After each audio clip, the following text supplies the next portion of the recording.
Hello friends, welcome to our channel Easy Coding with Sumit. I hope guys you are doing extremely well. Friends, if you haven't subscribed my channel, please subscribe this channel and hit the notification icon to get the latest update first. Okay guys, without wasting any time, let's get started. तो friends आज के इस video में हम type declaration instruction इन सी और operators in सी इन दोनों के बारे में डिस्कस करेंगे कि ये होते क्या हैं।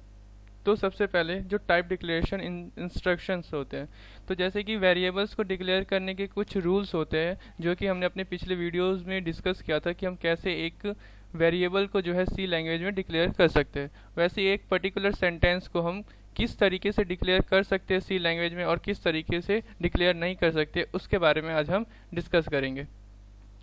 तो आइए शुरू करते। तो सबसे पहले हम यहाँ पे एक जो इसका हेडर फाइल है वो लिखेंगे। तो stdio.h, फिर अपना मेन फंक्शन। तो सबसे पहले हम क्या करते हैं, तो हमने int a वेरिएबल लिया जिसके अंदर हमने क्या किया, 12 को स्टोर करा दिया। फिर हमने क्या किया, एक b वेरिएबल लिया जिसमें कि हमने क्या किया, a को स्टोर करा दिया। और हमने एक c वेरिएबल लिया जिसमें कि हमने क्या किया, b को जो है स्टोर करा दिया। यहाँ पे इंटीजर और इंटीजर। तो यहाँ पे क्या हो रहा है बेसिकली कि कितना डेटा स्टोर है, तो इसमें 12 जो है स्टोर है। तो इंटीजर b जो है, b में अब कितना स्टोर हो जाएगा, जो a की वैल्यू थी। तो a की वैल्यू यहाँ पे क्या थी, तो 12 थी। तो अब b का जो वैल्यू है वो क्या हो जाएगा, 12 हो जाएगा। तो यहाँ पे मैं कमेंट कर देता हूँ, जो हमारा b का वैल्यू है वो भी क्या हो जाएगा, 12 हो जाएगा। और जो यहाँ पे c है, जो c है उसकी वैल्यू कितनी है, जो b की वैल्यू है। तो अगर हम c की वैल्यू जो है इक्वल टू b की वैल्यू, और b की वैल्यू यहाँ पे क्या है, तो b की वैल्यू तो 12 है। तो यहाँ पे जो c की वैल्यू है वो भी क्या हो जाएगा, तो 12 हो जाएगा। और अगर हम इसे प्रिंट करें तो प्रिंट एफ लिख देते हैं is equal to modulus d new line और यहाँ पे a। इसी तरह अगर हम इसे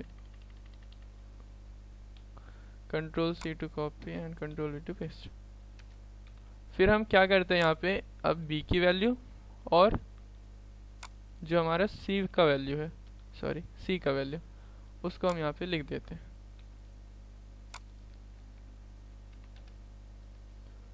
कंट्रोल S,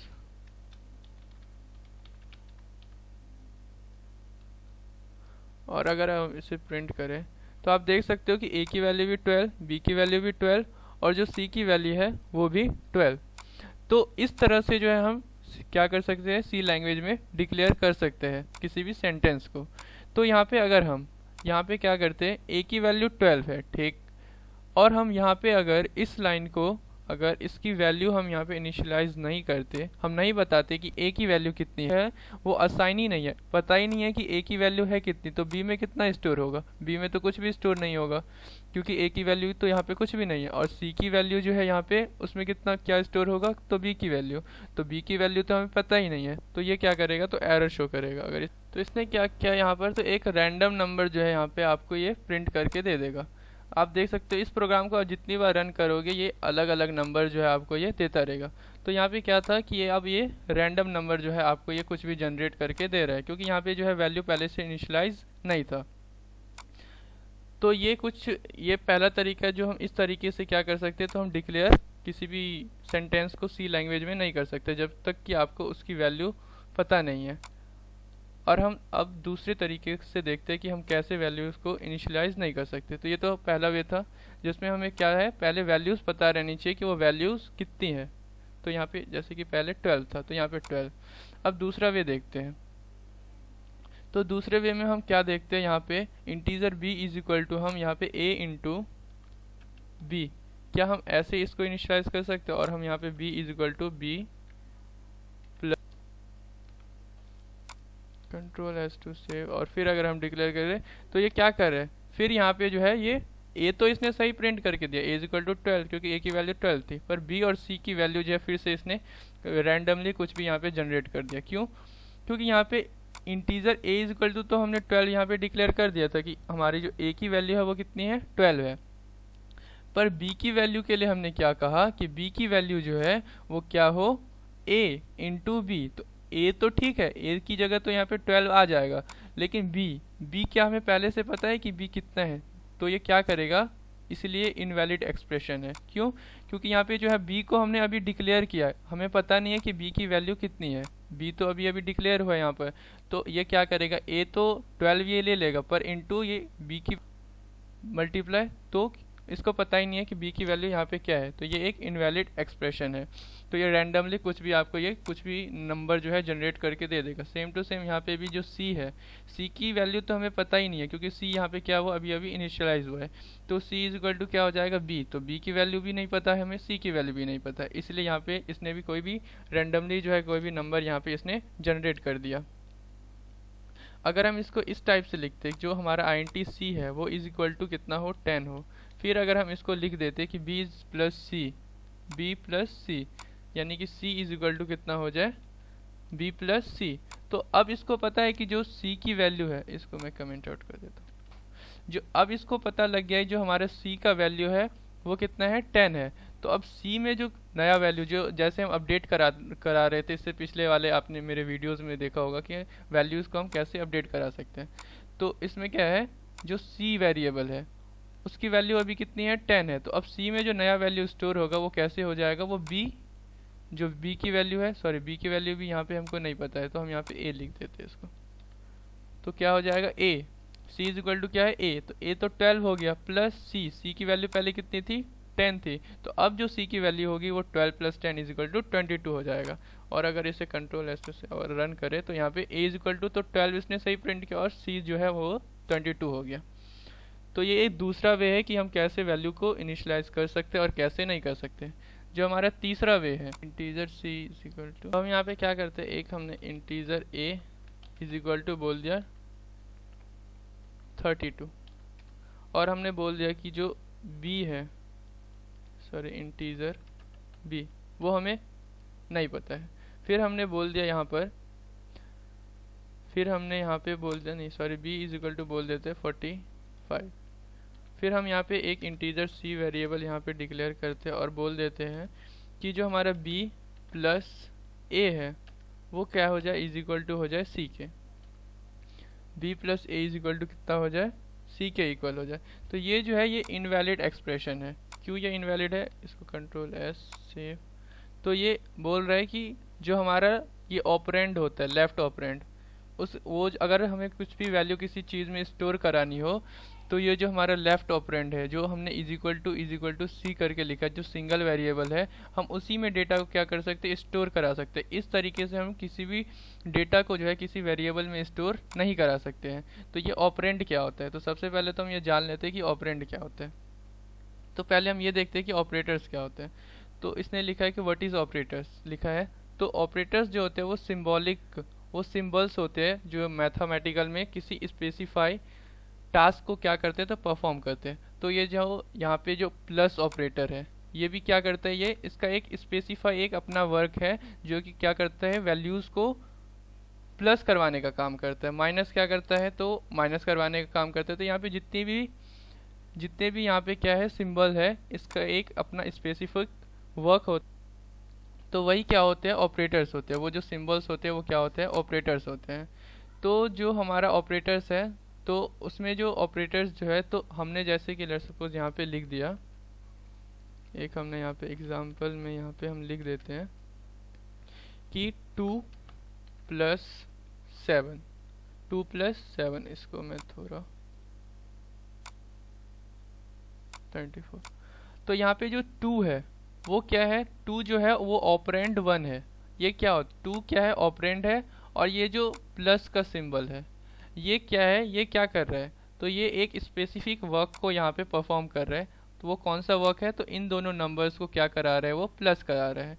तो ये जो प्लस करवाने का काम इसकी हेल्प से हो रहा है, तो ये क्या है, ऑपरेटर है। ये क्या है, ऑपरेटर है।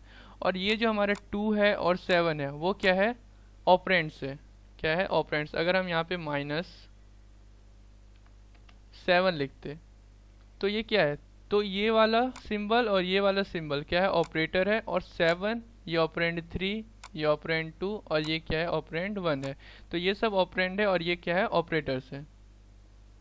तो इसी तरह ये इसमें क्या बोल रहा था, जब हमने प्रोग्राम को रन किया तो ये बोल रहा है ये जो वैल्यू है, अगर आप इस वैल्यू को इसमें स्टोर कराना चाहते हैं तो आपको इसको क्या करना पड़ेगा, लेफ्ट साइड में लिखना पड़ेगा। यानी आपको इसको लेफ्ट साइड में असाइन कराना पड़ेगा, तभी आप वैल्यूज़ को स्टोर करा सकते हो।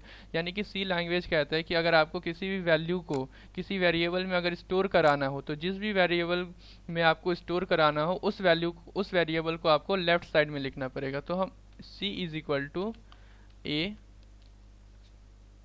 इंटू अगर बी लिखते हैं तो सी क्या है, लेफ्ट साइड में है, तो इसके अंदर जो है a इंटू बी का डेटा क्या हो रहा है, स्टोर हो रहा है। तो ये एक वैलिड एक्सप्रेशन है। लेकिन a into B is equal to C जो है वो एक इनवैलिड एक्सप्रेशन है। तो ये कुछ वेज है जिस तरह से हम क्या कर सकते हैं, तो सी लैंग्वेज में अपने स्टेटमेंट्स को क्या कर सकते हैं, तो डिक्लेरेशन कर सकते हैं इस वेज से। लेकिन आप कुछ ऐसे भी तरीके थे जो इनवैलिड थे। तो हमने अभी वैलिड और इनवैलिड के बारे में जाना कि वो क्या होते हैं, किस तरह से हम इंस्ट्रक्शन को क्या कर सकते हैं, डिक्लेरेशन कर सकते हैं, और किस तरीके से हम नहीं कर सकते हैं। अब हम ऑपरेटर्स के बारे में देखते हैं कि ये ऑपरेटर्स क्या होते हैं। तो जो ऑपरेटर्स होते हैं वो क्या होते हैं, एक सिंबल होते हैं जो एक स्पेसिफिक वर्क को क्या करते हैं, तो परफॉर्म करते हैं। तो जो हमारा पहला ऑपरेटर है आज हम देखेंगे, तो ये जो ऑपरेटर्स होते हैं उसमें से उसके एग्जाम्पल्स है लाइक प्लस के, माइनस के। ये क्या होता है, तो इनटू के लिए यहाँ पे वर्क करता है। ये जो स्लैश है वो यहाँ पे डिवाइड के लिए वर्क करता है। और ये जो मॉडुलस है, ये इंक्रीमेंट के साइन है और ये डिक्रीमेंट्स के साइन है। इसके भी अपने एक स्पेसिफिक वर्क रहते हैं। उन सभी के बारे में हम अभी क्या करेंगे, तो डिस्कस करेंगे। तो सबसे पहले क्या है, ये प्लस का सिंबल। तो प्लस का सिंबल क्या करता है, तो बेसिकली दो नंबर्स को प्लस करवाने का काम करता है। तो यहाँ पे जैसे कि हम लिख देते हैं, तो यहाँ पे जैसे कि हमने अगर यहाँ पे हम बस प्लस का साइन दे दें, तो अगर अब हम इसको रन करें तो क्या होगा, ये 32 और 72 आ गया, क्योंकि ए की वैल्यू यहाँ पे 32 है। यहाँ पे हम बी की वैल्यू भी शो करवा देते हैं, कंट्रोल एस। तो ए की वैल्यू 32, बी की वैल्यू 45 और दोनों का प्लस कितना हो गया, 77 हो गया। तो ये प्लस सिंबल, प्लस ऑपरेटर क्या काम करता है, तो दो ऑपरेंड्स को, दो या मल्टीपल ऑपरेंड्स को प्लस करवाने का काम। जो हमारा माइनस है, जो हमारा ये वाला ऑपरेटर है, वो क्या करता है, पहले में से जो है दूसरे वाले ऑपरेंड को क्या करता है, माइनस कर देता है। तो अगर हम इसको लिखें तो 32 minus 45 is equal to minus 13 आ गया। जो हमारा ये वाला है, एक सेकेंड, जो ये वाला सिंबल है ये क्या करता है, तो मल्टीप्लाई करवाने का काम करता है। ये है एस्टेरिस्क, जो कि क्या करता है, दो वेरिएबल्स को या दो से ज़्यादा वेरिएबल्स को क्या करता है, तो उनके वैल्यूज़ को क्या करता है, तो मल्टीप्लाई करता है। अगर हम इसको कंट्रोल एस टू सेव करें तो आप देख सकते हो, एक सेकेंड, अभी इसने रन नहीं किया। अगर इसको रन करें तो ये आप देख सकते हो कि इसकी जो वैल्यू थी 32 इंटू 45 इज इक्वल टू 1440 आ गया। तो ये सब है जो कि हम अपने बार इसको हम सॉल्व कर चुके हैं। तो इसके बारे में तो हमें पता है, ये स्लैश और डिवाइड के लिए जो है हम ये स्लैश का यूज़ करते हैं। तो अगर हम इसको अगर कंट्रोल एस टू सेव करें तो ये आपको बता देगा इसकी वैल्यू 0। क्यों, यहाँ पे इसने 0 क्यों बताया, तो इसने यहाँ पे 0 इसलिए बताया क्योंकि यहाँ पे जो ए की वैल्यू है वो कितनी है, 32, बी की वैल्यू कितनी है, 45। तो अगर हम 32 को 45 से डिवाइड करें तो पहले तो इसका आंसर जो है 0 पॉइंट कुछ में आएगा, 0 पॉइंट कुछ में आएगा, क्योंकि हमारा जो ए, ये जो हमारा पहला ऑपरेंड है वो तो बड़ा है ना हमारे सेकंड वाले ऑपरेंड से। अगर हम इसको डिवाइड करेंगे तो हमारा आंसर 0 पॉइंट कुछ आएगा। अगर हम इसको यहाँ पे देखें, अगर हम 32 इसको डिवाइड करें 45 से तो इज इक्वल टू ये आ रहा है 0.711। लेकिन ये क्या है, तो ये इंटीजर टाइप का वेरिएबल था ना सी, तो इसलिए इसने क्या किया, 0 पॉइंट में जो वैल्यू से उसको नहीं लिए। स्पेसिफिक ऑपरेटर्स जो कि हम अपने मैथ्स वाले क्वेश्चन में इसको बहुत बार इसको क्या कर चुके हैं, सॉल्व कर चुके हैं। अब जो हमारा एक ऑपरेटर आता है जिसका नाम है ये मॉडुलस। तो ये मॉडुलस क्या होता है, तो ये जो मॉडुलस होता है वो बेसिकली हमारे पास एक वैल्यू ए है जिसमें कितना 43 स्टोर है, ओके। और यहाँ पे हमारा एक वैल्यू बी है जिसमें कितना स्टोर है, 7 स्टोर है। 7 नहीं, इसको 9 कर देते हैं। तो अब हम क्या करेंगे, अगर 43 में डिवाइड करेंगे 9 से तो ये कितना हो जाएगा ये, तो इसका जो पूरा होगा यहाँ पे मैं वैल्यू इज इक्वल टू करके लिख देता हूँ।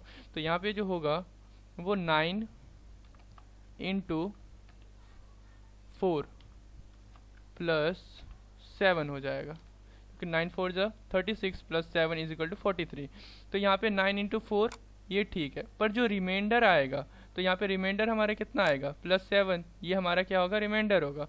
तो यही जो है मॉडुलस वैल्यू क्या करता है, तो जो हमारा रिमाइंडर रहता है उसको वो क्या कर देता है आपको शो करेगा कि इसको अगर हम ए वैल्यू को, ए में जो भी वैल्यू स्टोर है अगर उसको हम बी से डिवाइड करें तो जो हमारा रिमाइंडर आएगा उसको क्या करते हैं मॉडुलस जो आपको शो करके देगा। अगर हम यहाँ पे जैसे कि यहाँ पे लिखा है 43 और यहाँ पे अगर हम इसको लिख दें 9, फिर हम c इज इक्वल टू है अगर a मॉडुलस b करे तो यहाँ पे क्या होगा कि जो a की वैल्यू है उस वो अगर b से अगर उसको डिवाइड किया जाएगा उसके बाद जो हमारा रिमाइंडर होगा वो यहाँ पे क्या कर देगा, वो आपको शो कर देगा। तो यहाँ पे आप देख सकते हो a is equal to 43, b is equal to 9 और c इज इक्वल टू 7।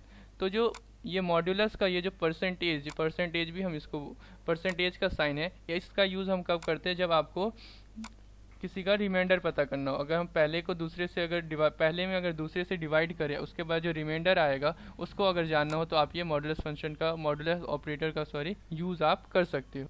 अब हम एक लास्ट ज़ोर ऑपरेटर्स के बारे में जो है डिस्कस कर लेते हैं कि ये ज़ोर ऑपरेटर क्या होता है। इसको हम ज़ोर ऑपरेटर बोलते हैं, जो कि क्या जिसका सिंबल जो है ऐसा होता है। तो इसका फंक्शन, इस फंक्शन का यूज़ हम अपने मैथ्स में कब करते हैं, तो जब भी आपको पता है कि a की वैल्यू यहाँ पे कितनी है 12 है, आप यहाँ पे a की वैल्यू जो है आप 12 ले लीजिए। उसके बाद अगर आपको पता करना है कि 12 का पावर 3 कितना होता है, 12 का पावर 2 कितना है, तो 12 का पावर 2 इज इक्वल टू 144 होता है। तो हम अगर इसको लिखेंगे तो हम अपने मैथ्स वाले फंक्शन में कैसे लिखते थे, अगर मान के चलो आपको b इज इक्वल टू 2 इसका पावर 2 जानना हो तो आप इसको ऐसा लिख सकते हो कि a और b ऐसा।